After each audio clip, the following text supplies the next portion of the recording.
Guinée, le référendum sur l'avant-projet de la nouvelle constitution devrait avoir lieu d'ici la fin de l'année. Avec nous pour en parler, c'est Dalen Diallo. Bonsoir. Bonsoir.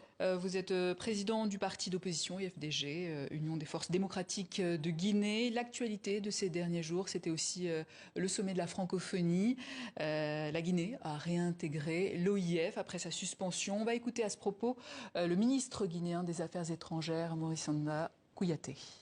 Les nouvelles autorités guinéennes conduites par le président Doumbouya ont fixé un cap de refondation du pays. C'est ce cap de refondation du pays qui a été examiné à la loupe par l'OIF et l'OIF a adhéré à cela, mais en nous donnant aussi des conseils. Parce que c'est ça, on est souverain, on fixe le cap, mais on tend la main à nos amis pour qu'ensemble on puisse construire quelque chose. Pour qui? Pour les populations guinéennes. Monsieur Dalen Diallo, l'OIF qui adhère au cap fixé par le pouvoir de transition, qu'est-ce que ça vous inspire? Mais attendez, permettez-moi de réagir à la réadmission de la Guinée à l'OIF, parce que le moment est mal choisi, c'était vraiment inopportun. C'est au moment où il y a la disparition forcée de Fonike Mangue et de Bill Loba, deux activistes de la société civile, arrêtés par la gendarmerie et les forces spéciales, et qui sont aujourd'hui portés disparus dès lors que les autorités ont dit ne pas savoir qui les a arrêtés, où ils sont. Imaginez dans quel état se trouve leur famille. Tout à fait. C'est au moment où on présente au peuple de Guinée le corps du colonel Célestin, un militaire qui était arrêté depuis 1 an et qu'on disait aussi ne pas savoir où il est. Et c'est au moment où les radios sont fermées. C'est au moment où les médias sont fermés, les libertés publiques sont malmenées, les droits humains sont violés de manière flagrante. Il y a plus de 58 jeunes qui ont été abattus parce qu'ils tentaient de manifester, parfois contre le délestage, parfois contre le coût de la vie. C'est en ce moment que l'OIF a choisi pour accepter la Guinée.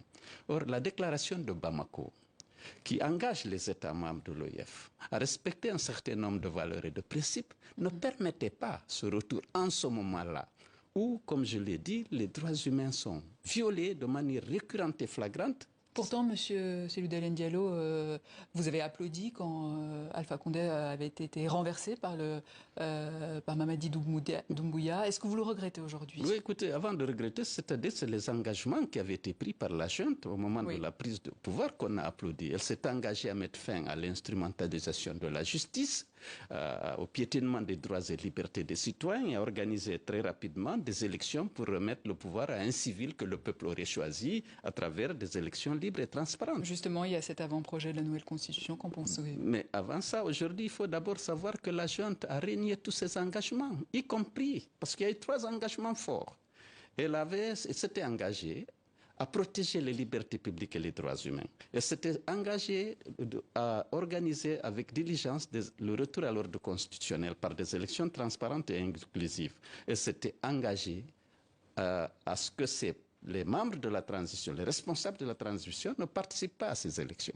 Ça a suscité une certaine confiance et un soutien de toute la population guinéenne. Or, tous ces engagements sont trahis aujourd'hui. Mamadi Doumbouya ne s'est pas porté candidat pour le moment. Pour le moment, mais écoute, tous ces porte-paroles, tous les membres du gouvernement, aujourd'hui, il y a une promotion et une justification de sa candidature et vous allez apprendre dans quelques jours qu'elle est candidat.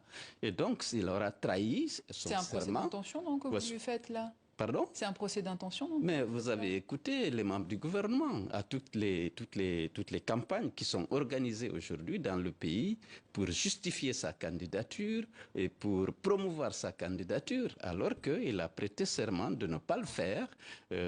À plusieurs reprises, il s'est engagé et sur le plan moral, s'il le faisait, ce serait vraiment quelque chose d'extrêmement grave, quelqu'un qui prétend jurer, diriger le pays, qui ne respecte pas sa parole. Sur le plan moral, ce n'est pas bon. Et sur le plan juridique, il a préparé une charte de la transition, dans laquelle il a mis en bonne place l'interdiction faite aux membres, aux responsables de la transition. Oui, l'article 46. L'article 46. Vous êtes en exil, M. Dalen Diallo, depuis 2 ans, vous n'avez pas participé à la rédaction de ce texte. Le président du CNT a affirmé sur notre plateau ici que toutes les formations politiques ont envoyé leur contribution écrite. C'est votre cas? Oui, c'est mon cas. Nous avons envoyé une contribution. Nous nous sommes élevés contre la suppression dans la nouvelle constitution, dans les dispositions transitoires, justement des articles 46, 55 et 65. Parce que c'est ces articles qui interdisent la participation des responsables de la transition aux élections. Donc, à cet égard, c'est vrai, mais écoutez, personne n'a tenu compte d'aucune contribution. La charte avait été rédigée sans la participation des populations, mais on a pris acte puisque la charte reprenait, protégeait bien les libertés publiques et les droits humains et s'engageait à faire respecter par les autorités l'ensemble des engagements internationaux de la Guinée. Alors, le 25 septembre dernier, vous avez appelé dans une vidéo vos compatriotes à l'union sacrée contre